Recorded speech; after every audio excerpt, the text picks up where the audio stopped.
I was born February 6, 1922 in the small town of Tampico, Florida. My family did not have much money, but that didn't keep us from living a loving, happy family life. My father, John, was a traveling shoe salesman and often moved us from town to town until we finally settled in Dixon, Illinois.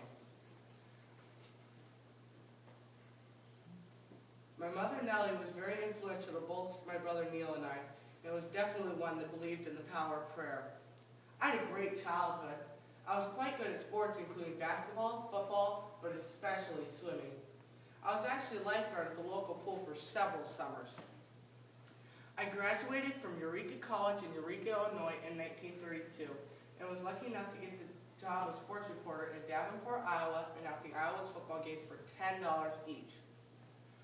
Warner Brothers, one of the largest movie studios in the world, asked me to take a screen test.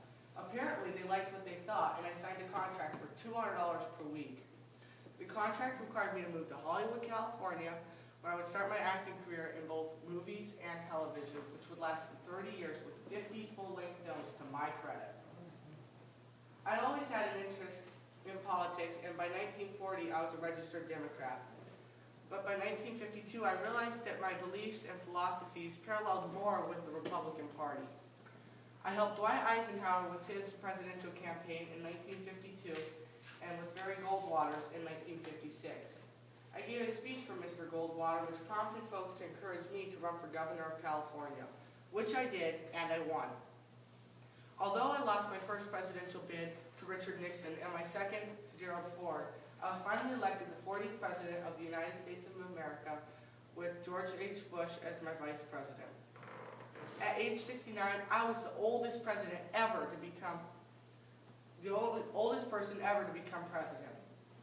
Good thing that I always tried to maintain good physical shape and good health, because just 3 months after being elected, John Hinckley Jr. tried to assassinate me. The 6 shots he fired hit me, a White House press member, a police officer, and a Secret Service agent.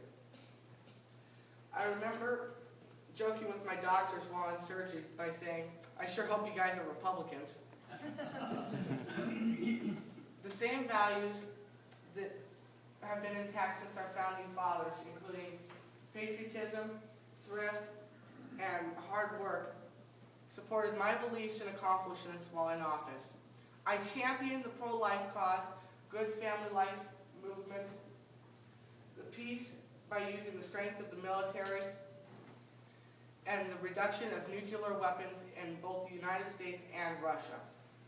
I was happy to hand over the keys to office to George Bush in 1989, and Nancy and I could then move back to our home in Bel Air, California, and relax and enjoy each other.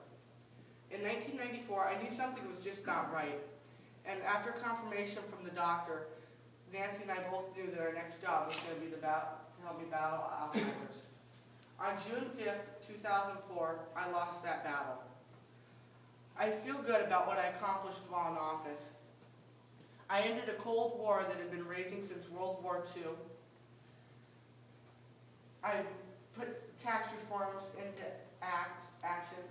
I performed tax cuts, and I put the Reaganomics budget into tact. I also enabled Americans to do what we do best, prosper and succeed.